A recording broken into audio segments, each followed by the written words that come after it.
Muito bem, pessoal, estamos ao vivo, 7 horas da manhã, horário de Brasília. Está começando o Desperta SL de hoje. Hoje é sexta-feira, graças a Deus, Pedro Falcão. Mandar um grande beijo pro nosso amado Chico Pinheiro, que está tirando umas férias temporárias, mas daqui a pouquinho está de volta aqui pelo ICL. Um grande beijo, Chico.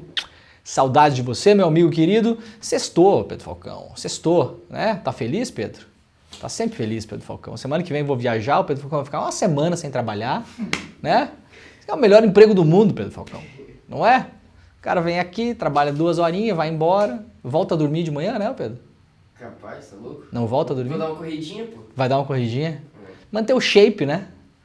É, um dia meu filho tava brincando naqueles brinquedinhos que tem aqueles aparelhos que tem nas praças, sabe? Usado mais pela terceira idade, assim, sabe? Aqueles aparelhinhos de praça. Tava lá brincando assim, eu cheguei, meu filho, o que tá fazendo? Ele falou, manter o shape.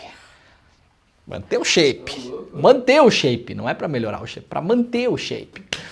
Muito obrigado para todo mundo que nos acompanha aí pelas redes sociais, essas miseráveis, mas necessárias redes sociais, né? Que ódio que eu tenho de rede social. Eu tenho um ódio de rede social, vocês não tem noção, né?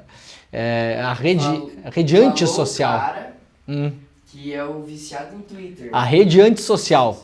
Sou mesmo. Aliás, as pessoas ficaram falando nos últimos dias aí, e se não gosta do Elon Musk, então sai do Twitter. Vou sair não. Eu não vou sair do Twitter, não. Eu só saio se me expulsarem de lá ou se acabar o Twitter. Não vou sair, não. Que coisa mais estúpida, né? Quando iniciou, tu tava lá, né?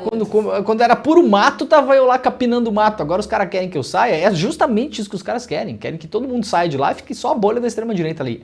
Papai não sai do Twitter, tá bom? Vou seguir enchendo o saco de todo mundo ali, porque é pra isso que eu tô ali mesmo, inclusive. Vai continuar falando Twitter, não X. E vou continuar falando Twitter e não X. Pra mim, X, pra quem é do sul do Brasil, sabe, né? X é X-salada, né? É hambúrguer, né? X pra mim é hambúrguer, tá bom? Mas de todo modo, muito obrigado para quem tá nos acompanhando, inclusive no Twitter, porque a gente tá ao vivo no Twitter, na Twitch, no Instagram e no Facebook. E claro, nos nossos canais do YouTube, no canal do ICL, no canal do Eduardo Moreira, no canal do Leandro Demore e em outros vários canais que retransmitem aí o nosso amado programa ICL, que essa semana completou 1 ano. Aliás, daqui a pouquinho vai ter presente para nossa audiência. Fiquem ligados que vai ter caneca. Teremos canecas do nosso amado Desperta e teremos outras coisas também. A gente vai anunciar aí ao longo do mês de abril. Se você está chegando aí, claro, no YouTube, faça aquela ronda diária, né? Deixa o like, ativa o sininho, dá 3 pulinhos, come 5 sementinhas de romã, sei lá, tem que fazer tudo que tem que fazer no YouTube aí. Mas principalmente se não quiser fazer nada disso, também não precisa fazer nada disso, só pega o nosso link e mande para os seus amigos, para os seus desafetos, para os seus inimigos, para as pessoas que você ama, para as pessoas que você odeia, manda para todo mundo. Porque o nosso negócio aqui é aumentar a audiência, sempre. O nosso negócio aqui é crescer, sempre. Estamos quase todos os dias aí com uma audiência de 20 mil aparelhos conectados, o que é uma audiência bastante incrível para o horário da internet brasileira e também para a internet mundial, diga-se de passagem. Somos o maior programa noticioso da internet brasileira neste horário. Muito obrigado pela audiência de todo mundo e também muito obrigado para quem nos acompanha lá na TVT, TV aberta em São Paulo, na Grande São Paulo. Também na TV Quirimurê, na Bahia. Muito bom dia para quem nos vê e nos ouve em Salvador, na Bahia, na TV aberta. E muito obrigado pela parceria das duas rádios que retransmitem o nosso programa, a Rádio Brasil Atual em São Paulo e também a Rádio Heliópolis também em São Paulo. Muito bom dia, Heliópolis. É muito bom ter a companhia de vocês por aí. Tudo certinho com vocês, gente? Hoje é sextou, né? Sextou, a gente vai fazer um programa aqui para dar uma recapitulada no que aconteceu nos últimos dias no Brasil, na Semana do Brasil. Vamos falar de Elon Musk, claro.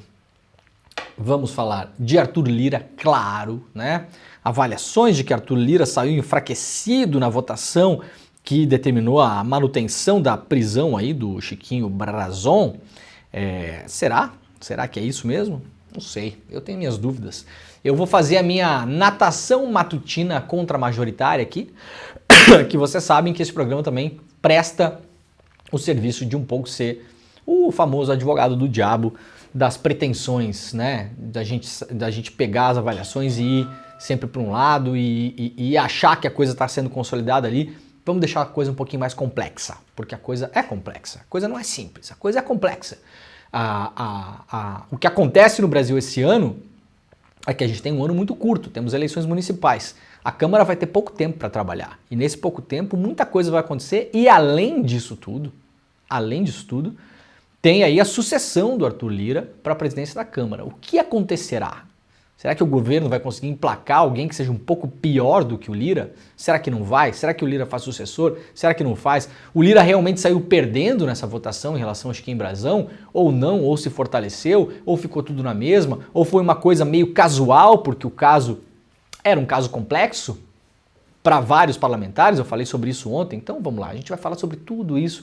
Fiquem tranquilos, fiquem tranquilas que a coisa vai andar beleza. Ó, ontem, aliás, eu estive lá no programa do ICL Notícias, primeira edição, e também a gente fez o Desperta ontem aqui pela manhã. Vocês sabem, esse programa está ao vivo todos os dias às 7 horas da manhã, horário de Brasília, de segunda a sexta. Fizemos um grande apanhado sobre o que aconteceu do Elon Musk ontem. A gente vai pincelar de novo esse assunto aqui. Esse assunto na semana que vem possivelmente morreu, a não ser que o Elon Musk venha com alguma documentação que seja relevante jornalisticamente.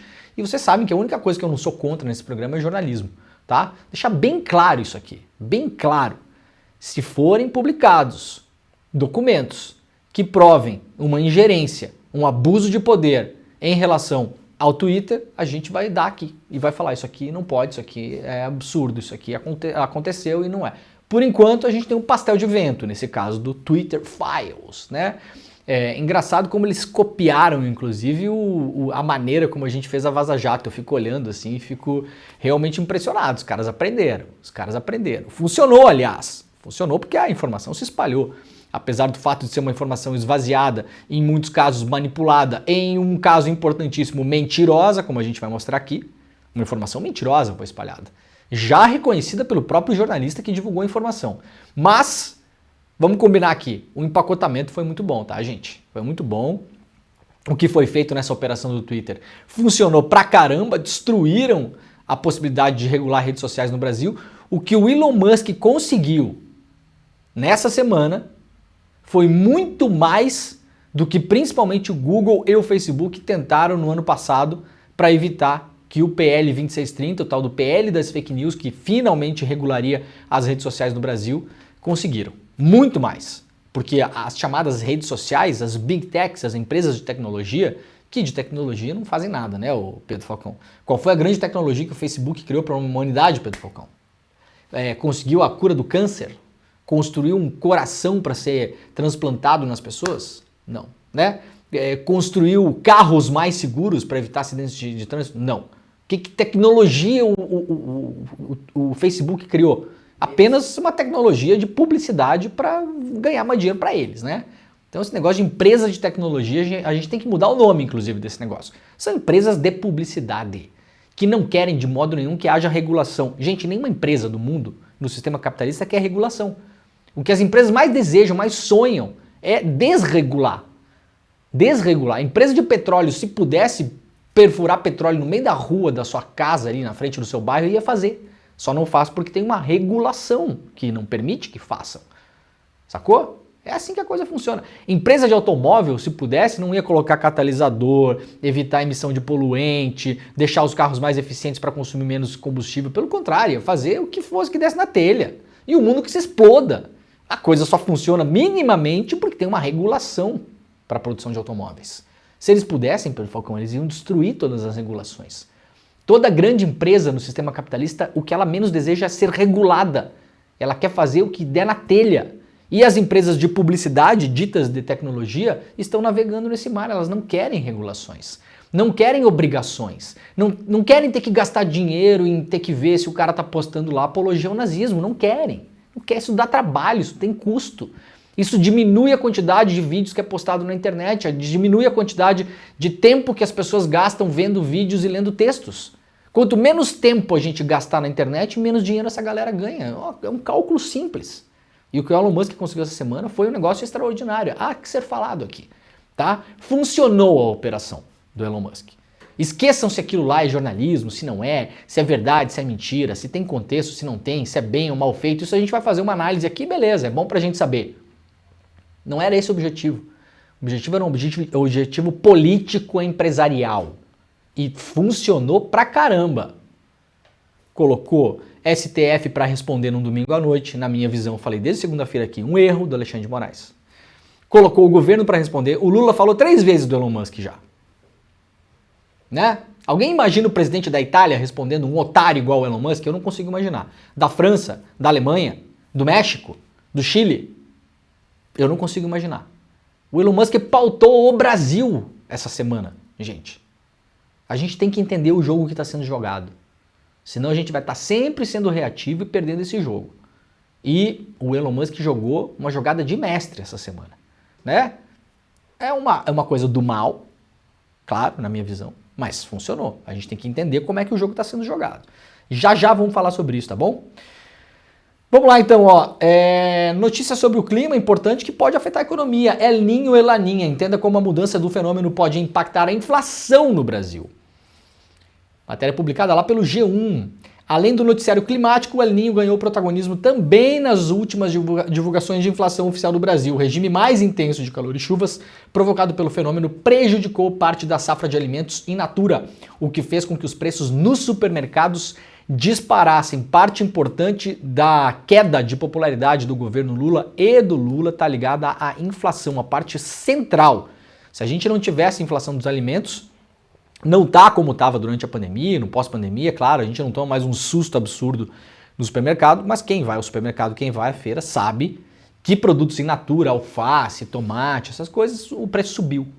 Isso tem a ver com a mudança climática. E é difícil para o governo navegar nessa história aqui. É bem difícil. Explicar para a pessoa que porque choveu demais, fez muito calor no verão, depois teve seca não sei aonde, e o preço explodiu. E possivelmente a previsão é que nesse mês o El Niño chegue à sua fase final, finalmente, mas outro evento climático começa a entrar em cena, o Laninha. A chegada do novo fenômeno está prevista para acontecer a partir de agosto desse ano. Em resumo, o Laninha é conhecido por inverter a região de predomínio das secas e chuvas em relação ao El Niño. O El Niño é caracterizado pelo aquecimento das águas do Pacífico, costuma levar chuvas intensas ao sul do Brasil e provocar seca na região norte. Nós vimos isso aqui, a gente trouxe várias notícias sobre isso aqui, sobre esse assunto aqui no Desperta ao longo do ano passado e desse ano também. Seca em rios importantíssimos na Amazônia, por exemplo, e uma chuva super intensa no sul do Brasil. O Laninha acontece com menos temperatura nas águas do Pacífico, trazendo o resultado inverso. Chuvas intensas no norte e nordeste e estiagem no sul. Então, talvez esse ano a gente tenha uma inversão em relação a isso. Então, se nesse ano passado o problema foi que choveu demais no sul e teve seca, por exemplo, no centro-oeste, a safra foi muito abaixo do esperado, é possível que a partir de agosto, e aí já pegando o ano que vem também, isso se inverta. Tem a estiagem no sul, ou seja, pode quebrar a safra no sul e chover demais em outras regiões do Brasil, e isso vai impactar no preço dos alimentos e não há o que possa ser feito, o governo vai ter que lidar com isso aqui de modo a afinar a comunicação, tá? A comunicação, explicar para as pessoas o que está acontecendo. Claro que tem algumas coisas que dá para ser feito na prática, mas não vai resolver muito. Talvez tenha aumento do preço de alimentos de novo, o que é um problema seríssimo para a população no geral. Vamos lá para o slnoticias.com.br. Tratamento para depressão tem se mostrado eficaz contra o Parkinson. O tratamento envolve a estimulação de áreas do cérebro que controlam a fala e o movimento que são afetados pela doença. Então, se você tem aí alguém na família ou tem problemas com a doença de Parkinson, uma matéria importante lá no slnoticias.com.br para você dar uma lida e entender exatamente o que acontece nesses casos. O governo propõe renegociar reajuste com cada categoria de servidores. Representantes do Ministério da Gestão, Inovação e Serviços Públicos propuseram a abertura de 60 mesas setoriais de negociação com diferentes categorias de servidores públicos federais. Elas se somariam a outras negociações específicas já em curso desde o ano passado no governo federal. O objetivo é discutir ao mesmo tempo recomposição salarial e reestruturação com cada carreira individualmente, uma demanda dos servidores. Isso aqui é importantíssimo porque a gente tem aí, por exemplo, servidores de institutos federais de educação em greve nesse momento no Brasil. Escolas federais, institutos federais e algumas universidades. Então o governo vai abrir mesas de negociações, 60 mesas de negociações setoriais para sentar com cada setor, para tentar entender o que está acontecendo e o que pode ser feito. Eu encaro isso aqui como uma espécie de antecipação do governo em relação a outras greves que podem vir por aí. Justiça de São Paulo afasta presidente do Conselho de Administração da Petrobras. A guerra interna na Petrobras prossegue e a Justiça Federal de São Paulo determinou ontem o afastamento do presidente do Conselho de Administração da Petrobras, o Pietro Mendes. Segundo a decisão, foi infringida a lei das estatais e o estatuto da empresa da Petrobras, que ainda a empresa e ele ainda podem recorrer. Assinada pelo juiz Paulo César Neves Júnior, a sentença atende à ação popular do deputado estadual Léo Siqueira, do Novo, Partido Novo de São Paulo. Portanto, quem foi lá provocar a justiça para afastar o presidente do Conselho da Petrobras foi o Partido Novo. O parlamentar argumenta que a indicação de Pietro gera conflito de interesses. Isso porque, além de assento no Conselho da Petrobras, Pietro é secretário de Petróleo, Gás Natural e Biocombustíveis do Ministério das Minas e Energia. Pietro é aliado do ministro Alexandre Silveira naquela briga que a gente falou na semana passada aqui entre Alexandre Silveira e Jean Paul Prats, o ministro e o presidente da Petrobras. Neves Júnior classificou a indicação, assim como a aprovação da Assembleia Geral da Companhia, como ilegal. Para o magistrado, a incompatibilidade entre Pietro acumular as funções de secretário no Ministério com a presidência do colegiado. Na decisão, Neves Júnior determinou a suspensão da remuneração pelo exercício da função. Olha, não seria mais fácil sugerir que ele saísse do Ministério? Lembrando que o Pietro é funcionário de carreira, concursado, né? Não seria mais fácil que ele saísse da secretaria, em vez de, à força, tirá-lo da presidência da Petrobras?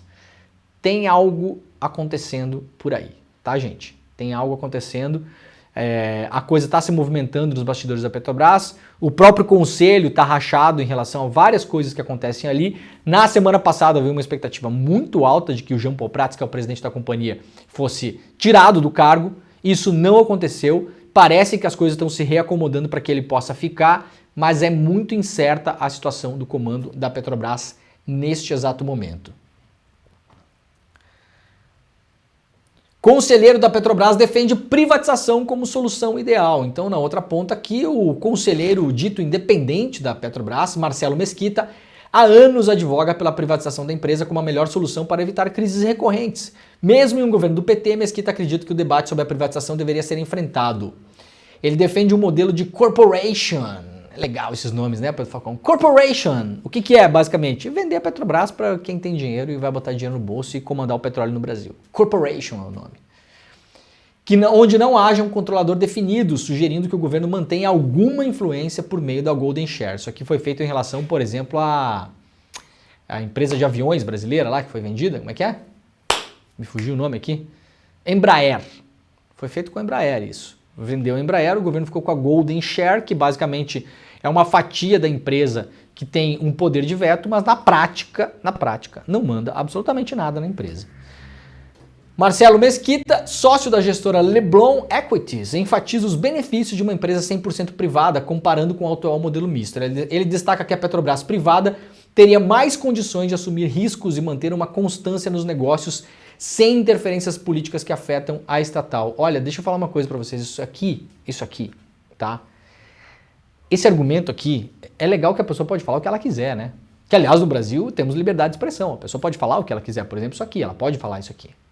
É justamente o contrário, tá? Justamente o contrário. Qualquer especialista em petróleo vai dizer uma coisa para vocês. Não haveria pré-sal no Brasil se a Petrobras fosse privatizada. Por que não haveria pré-sal no Brasil se a Petrobras fosse privatizada, gente? Porque o risco e o investimento eram muito altos. E nenhuma empresa privada faria esse investimento. Daria um jeito de fazer de outra maneira, com a ajuda do Estado, por exemplo. Porque era muito caro, porque podia cair as ações, porque os acionistas não iam gostar, porque o conselho não ia aprovar. Só uma empresa estatal corre o tipo de risco que a Petrobras correu para conseguir descobrir o pré-sal. Tá? Então temos aqui, né, claro, uma pessoa do mercado dentro da Petrobras tentando vender a Petrobras. Olha, saiu pesquisa Quest ontem feita em 4 estados. 51% das pessoas aprovam o governo Lula. Minas Gerais tem o maior índice. A pesquisa Genial Quest, divulgada nesta quinta-feira, mostra que o governo Lula tem o maior índice de aprovação em Minas Gerais entre 4 estados analisados. No total, 5.410 pessoas foram entrevistadas em São Paulo, Paraná e Goiás, além de Minas Gerais. O levantamento, com um índice de confiança de 95%, foi feito em estados governados pelos 4 principais herdeiros de Jair Bolsonaro, possíveis candidatos a substituir o Bolsonaro inelegível nas eleições de 2026. Dos 1.506 mineiros entrevistados pela Quest, 52 aprovam e 47 desaprovam o governo.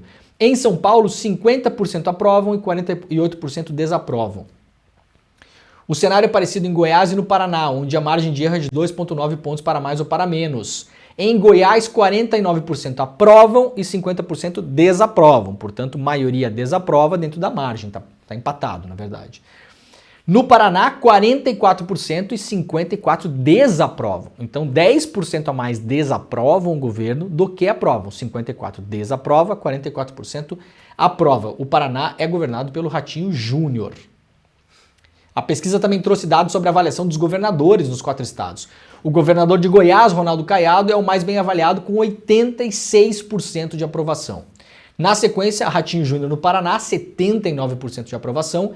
Tarcísio em São Paulo e Zema aparecem com 62% de aprovação, a pior entre os 4 estados, mesmo assim a aprovação alta, 62%. O Tarcísio é desaprovado por 29% e o Zema por 31% da população. Eu acho que faltou o Rio de Janeiro nessa pesquisa da Quest aqui, hein? Porque se era para pegar os estados onde tem os herdeiros virtuais e do bolsonarismo, faltou o Cláudio Castro. Faltou fazer a pesquisa no Rio de Janeiro. Minha sensação é que no Rio de Janeiro o Lula não ia se dar bem. Minha sensação. Então faltou fazer no Rio de Janeiro. No entanto, ontem a Quest fez um comentário até, o Felipe Nunes, que é o diretor da Quest, que a aprovação do Lula hoje nos estados, nesses 4 estados, é maior do que a votação que ele fez na campanha de 2022. Então o Lula fez uma votação X, só que hoje a aprovação dele é maior até do que a quantidade de votos ou o percentual de votação que ele fez. Eu não sei se esses dados são comparáveis, tá?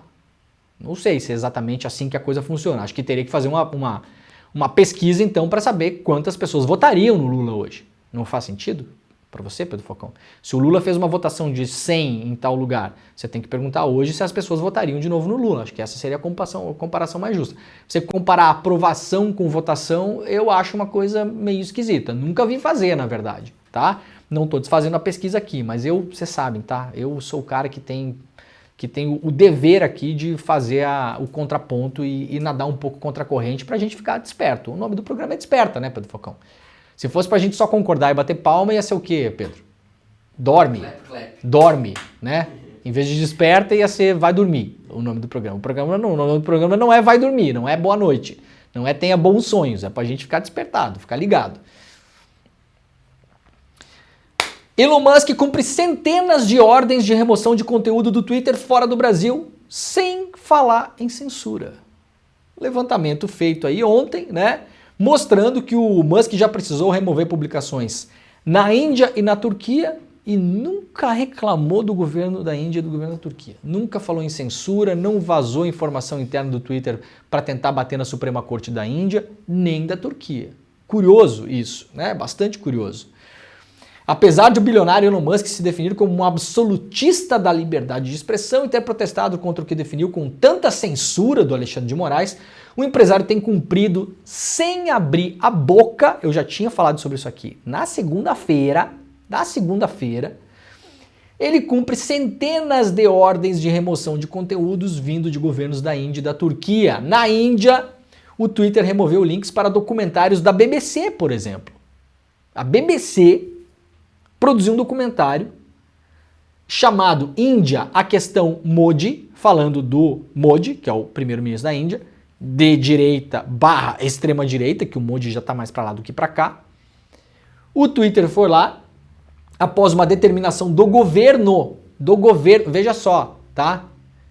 Não teve nem determinação judicial na Índia. O governo, é como se o Lula, vamos lá, é como se a BBC tivesse produzido um documentário sobre o Lula, que desagradasse o Lula, e o Lula falasse para o Musk tirar os links do Twitter, o Musk foi lá e tirou. Mas não é um governo autoritário isso? O nome disso não é governo autoritário? Não entendi direito. No Brasil a gente está fazendo via justiça, com várias determinações, como qualquer determinação do judiciário brasileiro, gente, passíveis de crítica. Ninguém aqui está achando que o judiciário brasileiro é uma maravilha. Pelo contrário, no mais das vezes é uma porcaria o judiciário brasileiro. Vamos falar a verdade aqui? Quantidade de jornalistas sendo processados, assediados judicialmente, e calado no Brasil, principalmente nas primeiras instâncias, é enorme. Você nunca vai ver um bolsonarista falar sobre isso, jamais. O problema deles é só o Xandão. Alguém viu o bolsonarista defender a Shirley Alves, jornalista do Intercept que está sendo processada e pode pegar cadeia e pode pegar 400 mil reais de multa porque fez uma matéria em relação ao caso lá de Santa Catarina, da Mariana Ferrer? Vocês viram isso aí da boca de algum bolsonarista? Não ouviram nem vão ouvir. Pelo contrário, querem condenar a jornalista. Aí o Musk, na Índia, não precisa nem de determinação judicial, viu? O primeiro-ministro de extrema-direita vai lá, tira esse negócio, ele foi lá e tirou. Sai, não precisa, né? O documentário retrata o papel de Modi em um massacre de quase 1.000 muçulmanos. Modi governava o estado e é acusado de omissão. Elon Musk achou chuchu beleza tirar esse conteúdo do ar, não precisou nem decisão judicial. Indagado 3 meses depois sobre a publicação removida pelo Twitter, Musk afirmou que não poderia descumprir as leis do país. Vejam que coisa curiosa. Ao contrário do que prometeu fazer no Brasil. As regras da Índia sobre o que pode aparecer nas redes sociais são muito estritas e nós não podemos violar as leis do país, disse o Elon Musk em entrevista em abril do ano passado. Aqui no Brasil pode, viu, Pedro Falcão? Na Índia não pode. Aqui tá liberado. Aqui pode violar, como o Musk falou até, vai cumprir as leis, mas se achar que é injusta, ele vai decidir que não vai cumprir. Na Índia, não precisou nem judiciário. O primeiro-ministro mandou a cadelinha do Musk foi lá fazer. Que eu já falei várias vezes o que o Elon Musk é, né, Pedro Falcão? Um otário, um vagabundo, um criminoso. É importante a gente deixar claro isso aqui, né? Isso aqui é uma classificação científica até, Pedro Falcão, não é a minha emoção em relação ao Musk, é uma classificação científica, né? Quando você vê um inseto lá, você não classifica, esse aqui é um artrópode, não sei. Então, a gente está classificando o Musk cientificamente. Fazer em latim. O que é fazer em latim? Um otários, um criminosos e um babacas. E um vagabundos, né? Vagabundium. Nos últimos meses, o Twitter tem removido sistematicamente publicações contrárias ao governo e banido contas de jornalistas críticos na Índia. Liberdade de expressão, não é Elon Musk. É o bem maior que a gente tem nesse mundo. Depois, claro, dos nossos negócios, do nosso bolsinho, do nosso amado dinheirinho, não é? Em outubro do ano passado, por exemplo, ele bloqueou a conta de 2 grupos de defesa de direitos humanos, com sede nos Estados Unidos, que são críticos ao governo indiano. Não há números exatos, pois a empresa do Musk deixou de publicar relatórios sobre contas suspensas por decisão judicial desde que foi comprada por Musk em 2022. Aliás, o PL 2630 obrigaria as empresas ditas de tecnologia, que são empresas de publicidade, a publicar relatórios, inclusive o número de usuários. Vocês sabiam que a gente não sabe nem o número de usuários de rede social no Brasil? Não sabe. Elas não divulgam, porque não são obrigadas a divulgar. Então nós não sabemos nem a quantidade de consumidores que consomem esses serviços no Brasil. Quiçá poder pensar em políticas públicas para essas pessoas. Quiçá. Porque a gente não sabe o básico no Brasil. O bilionário tampouco protestou contra pedidos de remoção na Turquia, outro país com governo autocrático de direita. Lá, o Twitter restringiu o alcance de centenas de tweets por ordem do governo do Erdogan nas vésperas da eleição presidencial de 2023. Não foi decisão judicial tampouco. O mandatário da Turquia falou para o Twitter, restringe o acesso dessas contas que estão falando mal de mim. Na véspera da eleição, o Elon Musk foi lá e apertou os botões necessários. Eu vou repetir. Um vagabundo, um hipócrita, um cretino, um mentiroso e um criminoso. Tá? Processa eu, Elon Musk. Vem processar. Vem, vai ser um prazer, aliás, ter que responder esse processo. Musk disse pelo Twitter em relação a isso. A escolha é estrangularem completamente o Twitter ou limitar acesso a alguns tweets. O que você prefere? Então o Musk foi lá e falou o seguinte, não, então assim, o governo da Turquia falou que se eu não fizer tal coisa, o governo da Turquia me ameaçou que vai restringir o acesso ao Twitter. Então eu preferi reduzir o acesso à oposição que fala mal do Erdogan. Ué, mas cadê o cara que bate no peito e fala que a liberdade de expressão vem antes dos negócios? Cadê? Não enfrentou o governo?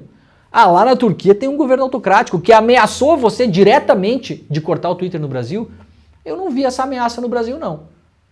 O governo Lula fez isso? O presidente Lula fez essa ameaça? Alguém do governo ameaçou cortar o Twitter no Brasil? Nunca, nunca, jamais se falou isso. Jamais partiu nada em relação ao governo em relação a isso. Mas o Brasil virou um problema, né? É o falso herói, como diz aqui a matéria assinada pela Patrícia Campos Melo lá na Folha de São Paulo. Bom, e aqui temos uma notícia importantíssima para esse assunto aqui. O jornalista, até a Folha chama ele de ativista aqui, eu acho isso aqui meio deselegante, tá? Não que ativista seja uma coisa ruim, eu adoro ser chamado de ativista. A pessoa quando quer me criticar fala, você não é jornalista, você é ativista. Eu falo, sou mesmo. Não tem problema nenhum, pode chamar de ativista na boa. Sou ativista dos direitos humanos, da coletividade, do bom jornalismo, né? Sou super ativista. Me orgulho disso, aliás. Trabalho para isso, faço força para ser visto como ativista, aliás. Não tem problema nenhum, né? Mas tudo bem, a Folha chamou o cara aqui de ativista para desmerecer o cara como jornalista. Eu não concordo muito com isso, eu faço uma avaliação técnica, eu acho ele um jornalista porcaria, péssimo, tecnicamente horrível, tá? Isso eu posso dizer. Não posso falar do caráter do cara e nem da motivação que levou ele a publicar esses arquivos do Twitter. Eu posso falar, tecnicamente o cara é um banana. O cara é assim, horrível, péssimo, não tem técnica nenhuma. Se foi proposital ou não, não tem como saber, eu não posso saber. Só que aconteceu o seguinte, o cara que publicou toda essa quizumba aí, o centro da acusação dele era o seguinte: vejam como está a ditadura do Brasil, que está se aproximando de Cuba. O ministro do STF, Alexandre de Moraes, ameaçou prender o advogado do Twitter no Brasil se ele não liberasse dados pessoais das pessoas, dados privados das pessoas. Vejam, é uma denúncia grave. Grave. Eu, se tivesse acesso aos materiais do Twitter, teria dado essa matéria, gente. Vocês não tenham dúvida disso. Eu não tenho compromisso nenhum se o Alexandre de Moraes mandou fazer um negócio desse. Pelo contrário, o compromisso é denunciar. Então, se esse material chega na minha mão e eu vejo isso, eu falo, gente, olha aqui, manchete do Desperta de hoje. Alexandre de Moraes ameaçou prender advogado do Twitter no Brasil pelo advogado ter se negado a passar informações privadas sobre pessoas. É um escândalo, não é? Acontece o seguinte, é mentira isso. Não. Vem cá. Não é que está um pouquinho fora de contexto ou que a coisa não é bem assim. Não. Isso é mentira. Isso é falso. Isso jamais aconteceu. Não sou eu que estou dizendo. É o próprio jornalista que publicou o tal do Twitter Files, que depois de ser confrontado com a realidade no Twitter, pela advogada Estela Aranha, admitiu. Isso é falso. Essa é a qualidade, né, que a gente pode falar aqui, né? Então, o Michael Schellenberger recuou na quinta-feira e disse não ter provas de que o ministro Alexandre de Moraes ameaçou processar criminalmente um advogado do Twitter no Brasil. Em um post no Twitter, o Schellenberger disse que não tem provas do suposto processo criminal. Isso está incorreto, disse ele, próprio jornalista. Claro, depois de 72 horas que a informação falsa se espalhou pela internet e alimentou toda a extrema-direita no Brasil. Então isso era só falta mais 72 horas. Isso é um método, Pedro Falcão. A gente viu no Brasil, isso não é novo. Você vai lá, você mente, publica uma mentira, aquilo se espalha, depois você fala, opa, pessoal, pô, foi mal aí, tava doidão, não era bem isso, tá? O que eu falei aí tá errado. A mentira já se espalhou, meu camarada. Aí você já abriu o travesseiro de penas e já espalhou as penas ao vento. E aí vai lá alguém recolher pena por pena para colocar dentro do travesseiro de volta. A gente sabe, né, que essa parábola, ela é precisa. Isso não funciona. O que espalhou foi a mentira, porque a mentira vendida como notícia de fato, ela é escandalosa. A correção não. A correção ela é colateral. Não vai espalhar a correção da maneira como espalhou a mentira. Na verdade, o que é que identificou a doutora Estela Aranha? O processo se referia a uma ação do Ministério Público de São Paulo. O Ministério Público de São Paulo estava investigando o PCC. Presta atenção no que eu vou falar aqui, gente. O Ministério Público de São Paulo estava investigando o PCC e pediu para o Twitter, dentro das suas atribuições legais, Não é que pediu pelo Telegram, que nem o Deltan fazia lá com os caras do COAF. Tá bom? Pediu oficialmente para o Twitter. Eu preciso de informações sobre essa pessoa aqui, pois ela é suspeita de ser do PCC, em um caso de tráfico de drogas. O Twitter falou que não ia passar as informações. Respondeu 2 vezes que não ia passar as informações. Tudo certo. O Twitter está no direito de falar que não vai repassar as informações. Que ótimo! Aliás, que a empresa, em boa medida, compactua com a ideia de que informações privadas não podem ser repassadas, a não ser sob ordem judicial. O MP de São Paulo, então, recorreu à justiça e falou o seguinte: se vocês continuarem descumprindo o que eu estou pedindo aqui, Ministério Público, vocês podem recair numa lei que pode dar prisão para o administrador do Twitter no Brasil, se negar a mandar essas informações. A Justiça de São Paulo avaliou o caso e falou para o Ministério Público de São Paulo: não, vocês estão errados, o advogado não é administrador da empresa, então, nesse caso, ele não precisa passar as informações e não tem prisão coisa nenhuma. Ou seja, a justiça funcionou nesse caso. A ditadura do judiciário. A ditadura do judiciário funcionou. É um caso exemplar onde a ditadura do judiciário mostrou que não há ditadura do judiciário. A justiça foi contra o Ministério Público, protegeu o Twitter, as informações não foram passadas e ainda falou para o Ministério Público: não tem nada de prisão de advogado aqui, no que fez muito bem a justiça, aliás. O Ministério Público ameaçar, ou ameaçar não, lembrar o advogado que há uma lei que pode levá-lo à prisão, e quando o cara está simplesmente fazendo o trabalho dele como defensor da empresa, é claro que é um absurdo. O que é que isso tem a ver com Alexandre de Moraes? Absolutamente nada. O próprio jornalista foi lá para o Twitter e confessou: pois é, não tem nada a ver. Correção, diz ele aqui, né? Correção. Quantos dias depois de ter publicado a porcaria que espalhou pela internet, que era uma mentira deslavada, eu escrevi que o Alexandre de Moraes e outros funcionários do governo não tem uma linha do governo em nenhum arquivo que esse cara publicou até hoje. Uma linha de pressão do governo. Ele quis dar uma falseada falando: não, deputados pediram dados. Sabe que deputados pediram dados para o Twitter, gente? Sabe que deputados? A CPI. A CPI pediu dados para o Twitter. A CPI do golpe, inclusive. CPI, Comissão Parlamentar de Inquérito, quando congressistas atuam como investigadores com poder de polícia. Absolutamente legal, dentro da ordem constitucional brasileira. Dentro da regra. Uma CPI pode requerer informações para empresas, qualquer empresa, gente. CPI transforma o Congresso em delegacia de polícia. Essa é a nossa lei. Ah, eu não gosto dessa lei. Então vai publicar matéria lá na Índia, lá na Turquia. E depois o teu patrão, o Elon Musk, vai tirar do ar e não vai nem reclamar e vai achar bom, inclusive. Porque tem negócios na Índia, porque tem negócios na Turquia. Porque interessa para ele, na China. Não é mesmo? Publicou que o Alexandre de Moraes e funcionários do governo ameaçaram processar criminalmente o advogado do Twitter no Brasil se ele não entregasse informações privadas e pessoais. Ele não publicou só isso, ele falou que o Alexandre de Moraes e funcionários do governo tinham ameaçado prender o advogado do Twitter no Brasil. Isso está incorreto, diz o jornalista. Não está incorreto, isso é falso, né? Isso é falso, isso é mentira, isso é um factoide, isso é a minha invenção. Que eu estou reputando por enquanto a barbeiragem, porque esse cara aqui, como jornalista, assim, é um ótimo padeiro. Tá? Pode não ser, né? Pode ter sido de propósito, vai saber, não sei. Não tenho provas de que Moraes tenha ameaçado processar criminalmente o advogado brasileiro do Twitter. Não tem provas porque nunca existiu, gente. Esse caso não tem nada a ver com o Alexandre de Moraes, não tem nada a ver com o TSE, não tem nada a ver com o STF. Isso é uma mentira. O cara espalhou uma mentira.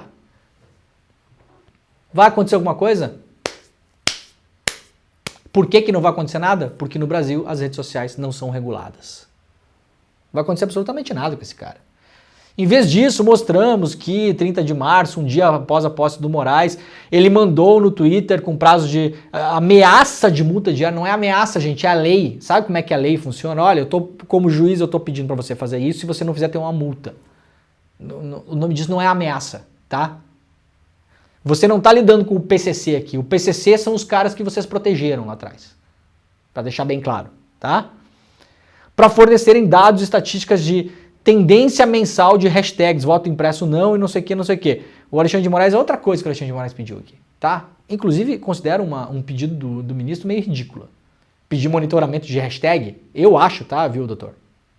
Que isso aqui é meio ridículo, tá? Mas aí o Twitter pode recorrer pela justiça. É o caminho legal, o caminho natural. É inacreditável, né? Olha, a CNN Brasil ontem publicou que o governo diz que não vai mais responder os ataques do Elon Musk. Eu acho que demorou, tá? Pedro, liga o ar-condicionado pra gente aí. Demorou. Eu não imagino o presidente da França, do México, da Colômbia, o Gustavo Petro lá, presidente do Chile, do primeiro-ministro do Canadá, o primeiro-ministro da Itália, da Espanha. Eu não imagino essa gente, no posto de poder que eles estão, lá em cima, ficar respondendo um otário como o Elon Musk. Tá bom? Me desculpa. O Lula falou 3 vezes do Elon Musk. Não entenderam nada, né? Vocês não entenderam nada. Gente, a internet já tem uns bons anos. Já tem muita gente na praça aí que conhece como funciona o mecanismo. Não é difícil. Tá? Não é uma ciência complexa. Não é um conhecimento detido por poucos. Não é o segredo dos alquimistas sobre como produzir ouro em laboratório. Qualquer pessoa que usa a internet hoje em dia, que tem o mínimo de interesse em entender como funciona o movimento, sabe, desde o dia 0 que o Elon Musk começou a falar sobre isso na internet, que o governo brasileiro não deveria jamais ter respondido a essas porcarias. Nunca. O Lula falar do Elon Musk é desesperador. É desesperador. Se deram conta 5 dias depois. Não adianta mais nada, viu? Toda vez que o Lula falou do Elon Musk, o assunto subiu de novo na atenção pública. E aí chega nas pessoas como? Só com uma manchete. Manchete manipulada pelo Michael Schellenberger. Dizendo que o Xandão e o governo... Ele esquece de dizer que era o governo Bolsonaro lá atrás. Que não era nem governo, era o governo Bolsonaro. Mas o Xandão e o governo, as pessoas entendem. O Xandão e o Lula queriam prender o advogado do Twitter. É isso que chega nas pessoas, gente. As pessoas não vão ler, não vai entender, não vai decodificar, não tem tempo, não tem interesse, não tem saco. Quando você entra num carro no interior do Brasil e liga o rádio local e vem o bloco de notícias, não tem um olhar apurado ali do comunicador lá do rádio do interior. Ele está fazendo 1 milhão de coisas. Aí tem aquele bloquinho de notícias de 5 minutos entre um programa e outro, ele vai fazer o quê? Ele vai entrar lá no site, no UOL, no G1, sei lá o quê, e vai pegar e vai publicar aquilo. E aí o que a pessoa do interior do Brasil lá, milhões de pessoas vão ouvir no rádio? Alexandre de Moraes e governo ameaçaram prender advogado do Twitter no Brasil, vírgula, diz jornalista americano. Pronto, Pedro Falcão. Chegou isso para as pessoas. Aí tá lá o Lula respondendo o Elon Musk, cara. Eu fico maluco com isso. Eu fico completamente maluco. Bom, o Arthur Lira ontem teve um ataque de pelanca ali, né? Primeira vez que publicamente ele fala do ministro Padilha, que é o ministro que cuida da articulação do governo com o Congresso, aquela coisa toda. E vamos colocar o vídeo aí para mostrar o Lira falando do Padilha. Isso aqui vem no contexto da votação que manteve o Chiquinho Brazão na cadeia. O Lira tinha feito uma articulação ali, que era uma articulação meio nem, tá? Não dá para dizer que o Lira articulou para soltar o Brazão. Isso não é verdade. O Lira fez uma articulação que não tinha nada a ver com o Brazão. O Lira ao mesmo tempo queria mostrar força para o STF e o Lira está preocupado com a sucessão dele. Então o Lira tinha deixado para o Elmar Nascimento, que é o candidato dele hoje, fazer essa articulação. Tinha uma combinação aí meio com o governo, que o governo não ia se meter nessa história, ia deixar a coisa rolar, ia deixar a Câmara resolver lá, tá? E o Elmar Nascimento ia tentar acender uma vela para cada santo, ia falar com a extrema-direita, ia falar com a esquerda, ia lá, pá, entender, contemporizar, ver qual que era o pulso da Câmara, não sei o quê, e a votação fosse aquela que fosse, para manter o Brazão preso ou para soltar o Brazão, seria uma vitória política de articulação do sucessor do Lira. Isso é parte do teatro do Lira para ganhar a confiança da casa e mostrar que ele, Lira, tem um bom articulador para deixar no lugar dele. Um bom articulador, entenda-se como vocês quiserem, né? Para articular as coisas que articula lá. Aí o ministro Padilha entrou nesse processo e falou com vários parlamentares para manter o Chiquinho Brazão preso. Aí o Lira foi printado na imprensa, como a gente está vendo aqui no slnoticias.com.br, ao atacar Padilha, Lira acusou o golpe e mostrou fraqueza, porque isso saiu muito na imprensa, essa análise, né, com a qual eu particularmente não concordo muito, tá bom? Já vou explicar por quê. Aí o Lira viu as manchetes, acusou fraqueza do Lira, perdeu a votação, articulou para soltar o Brazão e perdeu. Aí o Lira não gostou muito disso e soltou a seguinte frase sobre o Padilha ontem, vamos lá. Foi vazada do governo e basicamente do ministro Padilha, que é um desafeto, além de pessoal incompetente. Não existe partidarização. Eu deixei bem claro que ontem a votação é de cunho individual. Cada deputado é responsável pelo voto que deu. Bom, agora a gente tem que esperar cenas dos próximos capítulos. Não dá para dizer que é uma guerra aberta ainda, pode ter sido só uma batalha ali, né? Uma cutucada aqui, uma cutucada lá. Mas é a primeira vez que o Lira abertamente fala o nome do Padilha nesse tom. O Lira já desde aí do metade do ano passado vem soltando recados, inclusive para a imprensa. É engraçado que o Lira reclama de plantação de notícia, né?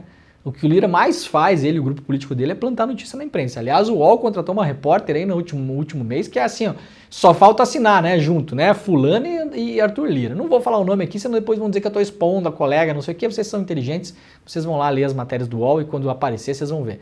Toda matéria que tiver Nízia no título e Ministério da Saúde e tal é a matéria da parceira do Lira no UOL aí, tá? Deve ter sido contratada para isso, inclusive. Tá operando algum serviço ali, né? Não estou falando quem, então vocês se virem aí para saber o nome. Também porque não quero me incomodar mais com essa história, já falei dessa pessoa outras vezes aqui, tá? O Lira reclamando de plantação de notícia. Uma coisa engraçada, é uma coisa curiosa. Foi para cima do Padilha, o Padilha resolveu operar, nesse caso, para convencer deputados para manter o Chiquinho Brazão preso.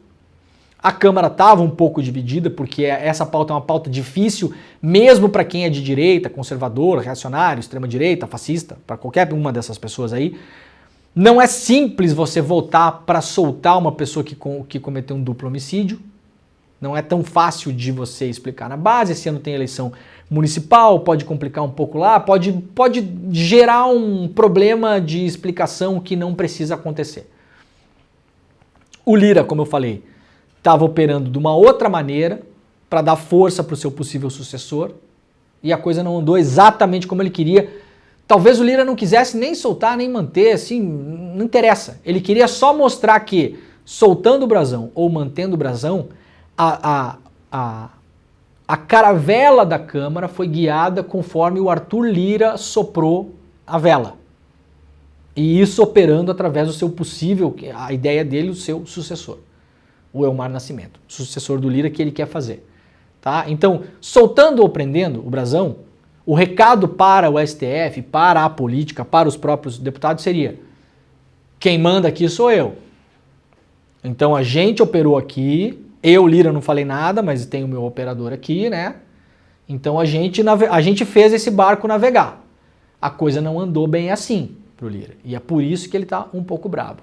Eu vou só fazer um ponto importante aqui. Lira enfraquecido em relação a isso, né? Porque depois o Marcos Pereira, que é o candidato do governo, deu uma festa em Brasília, uma festa enorme, foi um monte de gente na festa em Brasília, 10, 11 ministros do governo, até o Lira foi na festa do Marcos Pereira. Eduardo Cunha, tava todo mundo na festa do Marcos Pereira. O Marcos Pereira é o cara que um pouco se cacifa para ser o sucessor do Lira e seria uma pessoa mais alinhada ao governo, tem mais intimidade com o Padilha, seria mais fácil aí navegar o Marcos Pereira do que o Arthur Lira. Imagina-se, a gente não sabe, tá, gente? O Marcos Pereira não é nenhum progressista, aliás é pastor do partido do Edir Macedo, que o PT está tentando se aproximar da Record aí, a Gleisi deu uma entrevista lá, está tentando apaziguar a Record, porque precisa fazer aliança com alguém do Centrão, precisa, e está tentando fugir desse grupo do controle do Lira e do Cunha. Lira é Cunha, né, gente? Lira / Cunha. A ver, sabe por quê? Porque essa manobra também, se por um lado ela mostra uma certa fraqueza pública do Lira, pelo menos no debate público, tanto é que ficou irritado e foi lá dar uma resposta, né? Por outro lado, mostra que o possível sucessor do Lira, mesmo numa adversidade, mesmo na ruim, mesmo na ruim, ele foi lá e bancou votar junto com partidos importantes da Câmara, como por exemplo o PL, que é a maior bancada. O PL vai votar para soltar o brasão, então eu aqui, que represento o Lira, tô com vocês. Ah, vai ser ruim na opinião pública, vão bater na gente, a gente vai ser exposto. Tudo bem, eu vou ser exposto com vocês. Eu que tô aqui representando o Lira, que quero ser sucessor dele, eu tô com vocês aqui. A gente vai tomar essa paulada juntos. Isso conta.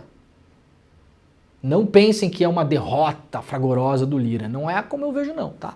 Não é tão simples assim. Porque a votação ali foi apertada, foi por 20 votos que o Brasão ficou preso. Era 257 para ficar preso, deu 277. Foi por pouco. Vários desses votos foram de partidos que não votam com o governo tradicionalmente. Muita gente não foi votar, se absteve da votação, muita gente não apareceu, muita gente se absteve na votação. Então não é bem assim que a coisa toca não, tá? Essa votação é uma votação atípica. Irritou o Lira? Irritou. Mostrou para o Lira que o governo também tem poder de articulação para comandar votos e soprar vento na caravela da Câmara? Mostrou. Mas não mostra absolutamente que o Lira está enfraquecido e está acabado e está não sei o quê. Eu iria com calma em relação a isso, tá, gente? A gente tem um ano para enfrentar pela frente ainda. Tem apoio de vários partidos importantes ali. E se você for olhar, não está muito longe de ter virtualmente o número de votos necessário para o Lira fazer um sucessor. Não está absolutamente nada definido em relação a isso. Claro, a gente vai comemorar e pisar em cima e achar maravilhoso, uma porrada no Lira, fantástico, incrível. Ficou putinho, né, o Pedro Falcão? Ficou irritadinho, foi lá, falou do Padilha. Ai, meu Deus do céu, Lira, toma aí um negócio pra azia, né? Toma um remedinho, vai dar uma dormida, vai dar uma descansada. Ótimo, a gente vai rir da sua cara hoje, porque é um dia ótimo para fazer isso. Mas a coisa é um pouco mais complexa do que parece. Congresso vê como inevitável a decisão do STF sobre fake news, mas teme rigidez. A gente falou sobre isso ontem, quem quiser recuperar. O STF agora vai falar sobre o artigo 19 do Marco Civil da Internet, vai tentar adaptar esse artigo para fazer algo parecido com o que sairia numa possível aprovação de um PL como o 2630 para regular redes sociais no Brasil. Não vai mais acontecer. Vitória acachapante do Elon Musk nessa. Acachapante. Todo o dinheiro, todas as mentiras contadas no ano passado pelo Google, pelo Facebook, por todas essas empresas, comprando parlamentar, comprando opinião pública, comprando jornalista, despejando dinheiro, fazendo reuniões na sede das empresas com influencer, com cantor sertanejo, com não sei o quê, ameaçando os caras, dizendo que não ia mais ter dinheiro, que não sei o quê, isso aí tudo aconteceu. Tudo aconteceu no ano passado. O Elon Musk, em 3 dias de tuitada, com meia dúzia de e-mail dos advogados da empresa dele, com uma mentira deslavada, como a gente acabou de ver aqui, com coisas descontextualizadas e que no fim e ao cabo caberiam assim uma matéria da revista Piauí sobre curiosidade como os advogados da empresa lidaram no processo eleitoral do Brasil. É isso que daria para mim, na minha opinião, tecnicamente ali falando, tá? Uma matéria sobre o tal do Twitter Files. Elon Musk conseguiu sepultar a chance do Brasil regular as redes sociais nos próximos anos. Vitória acachapante. O Brasil não vai estar ao passo do Canadá, da Austrália, da Grã-Bretanha, da Europa, não vai, que já tem leis sobre isso, tá? Elon Musk detonou nessa aí. Agora o STF vai para cima. Eu acho que pode ser um desastre. Mexer no Marco Civil da Internet, que não foi criado para regular redes sociais, não foi criado para isso. Eu fiz uma explicação longa sobre isso ontem aqui no programa. Quem quiser entender por que é um perigo agora esse negócio parar na mão do STF, assista ao programa de ontem que está aí nas redes sociais. STF forma maioria para ampliar foro especial, mas Mendonça interrompe o julgamento. Isso aqui é outra batalha da Câmara com o STF. Centrão se une a bolsonaristas e prepara novo modelo de foro para esvaziar a STF. Nesse momento, o STF quer ampliar como direi, ampliar as considerações sobre o foro especial privilegiado, ou seja, ampliar os casos em que pessoas que teriam prerrogativa de foro estão dentro do foro, e a Câmara quer esvaziar isso, a Câmara quer ter menos foro privilegiado hoje. Veja como o Brasil é engraçado, né? 10 anos atrás era o contrário, né? Os políticos do Brasil queriam ter foro privilegiado para tudo. Porque o STF, no mais das vezes, era um tribunal leniente que você caía lá, nada acontecia. O STF começou a apertar um pouquinho a coisa, né? Prendeu o Daniel Silveira, prendeu o Brazão, os caras, opa, a gente não quer mais foro privilegiado não, tá? A gente quer ir lá na primeira instância do juiz, do juizão lá, da minha cidade lá, quero cair lá. Essa é a grande briga hoje que está em marcha entre STF e Câmara. Câmara prepara a reação ao STF, discute restringir foro e pede ajuda da OAB. A Letícia Casado publica isso lá no UOL. E mais uma notícia aqui, projeto que limita a exclusão de perfis em redes sociais avança no Senado. Eu falei ontem, aliás, foi o título do programa aqui, vai ter um pacotão de porcaria no Congresso até o começo das eleições. Esperem para ver. Já que não saiu a regulação das redes sociais, os caras vão tentar aprovar uns projetinhos aí só com os pontos que interessam para eles. Isso aqui tudo estava no PL das fake news, gente. A maneira como você faz pedido para excluir post, a maneira como faz pedido para bloquear perfil, o tempo que o perfil tem para responder para a rede social, o tempo que a rede social tem para responder para a justiça, o que pode ser feito no meio de tudo isso. A rede social tinha a obrigação de abrir um canal claro para que as pessoas pudessem reclamar. A pessoa que fosse o reclamado lá, que tivesse publicado alguma coisa que poderia ser removido, ia ter tempo para conversar com a rede social, tempo para... Tudo isso estava no PL das fake news. Derrubaram tudo. Derrubaram, porque isso ia dar trabalho para a rede social. Isso ia custar dinheiro. É tudo que eles não querem. Agora, os deputados eles vão lá e vão pegar só os pontos que interessam para eles e vão tentar passar projetinho por projetinho na Câmara e no Senado nos próximos meses. Vocês aguardem que é isso que vai acontecer. Bom, uma última notícia para fechar o dia aqui. O Lula vetou o fim da saída temporária de presos em datas comemorativas. Um projeto foi aprovado lá na Câmara e no Senado para o fim da saidinha. O Lula foi lá e assinou embaixo do projeto. Falou, beleza, passou. Só que o Lula fez um adendo. Ele vetou lá um trecho do projeto, falando o seguinte. Em datas comemorativas, para passar com a família, eu acho que o preso ainda tem o direito de sair. São todos presos? Não, gente. Não sai homicida, não sai estuprador, não cai nessa balela. Não sai o cara que matou não sei quem, não sai essas pessoas, não saem. Quem sai é quem já está no semiaberto e em outros crimes de menor potencial ofensivo.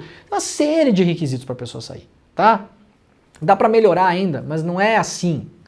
Ah, e a saidinha, daí o cara sai para estuprar. Isso é uma bobajada que se fala. 5% dos presos que saem nas tais da saidinha cometem algum tipo de crime. Desses é menos de 1% dos 5 que cometem algum crime hediondo. Tá? É equivalente ao número de pessoas que estão soltas, que cometem crimes. Então não muda na prática, não muda na nossa vida, pessoal, não muda. Quase nada. Agora o Lula falou, não, quem vai passar com a família pode, né, data comemorativa. Isso aqui volta para o Congresso para ver se o Congresso mantém ou se derruba e volta com o projeto anterior. Se mantiver o entendimento do Lula, sabe quem que pode sair para visitar a família nos próximos tempos? Daniel Silveira e Gabriel Monteiro, os dois bolsonaristas extremistas presos, né, que estão presos hoje. Então, se a Câmara derrubar o entendimento do Lula, o Gabriel Monteiro e o Daniel Silveira não saem. Então, vamos ver como vai esse xadrez agora aqui também, né? Tá bom? O programa está acabando. Nós voltaremos na segunda-feira, porque hoje é sexta-feira, graças a Deus que ninguém aguenta mais. Eu não aguento mais falar, eu não aguento mais ouvir minha voz, eu não aguento mais ver a cara do Pedro Falcão, eu não aguento mais nada. Né? Sextou, acabou. Mas segunda-feira a gente está de volta com ânimo renovado, né, Pedro Falcão? Se amando de novo, né, o Pedro Falcão? É isso? Tá bom. Então tá. Muito obrigado pela companhia. Tá começando o CL Notícias, primeira edição. Até segunda, às 7 horas da manhã. Beijo, tchau. Che Guevara não foi apenas um homem. Ele se tornou um símbolo mundial de esperança, de mudança, de revolução. Sob a sombra do capitalismo selvagem, opressor, Che Guevara e seus amigos ergueram em Cuba a bandeira da luta pela resistência, pela justiça e pela solidariedade. Graças à visão e à ação do Che, inspirada no socialismo, a sua voz continua ressoando pelas ruas de Havana e para além dos mares cubanos, moldando a história de muita gente, sobretudo os jovens. A lei da Guevara é médica, pediatra, é argentina e cubana ao mesmo tempo, filha do Che, e ela faz numa entrevista exclusiva e inédita com Eduardo Moreira um relato sobre o legado de seu pai, sobre a importância da mensagem de Guevara para o mundo atual. Vai ser domingo, dia 21 de abril, às 8 da noite. Não fique de fora, garanta sua vaga para assistir Guevara até a vitória sempre. Vamos manter essa ideia circulando no mundo de hoje.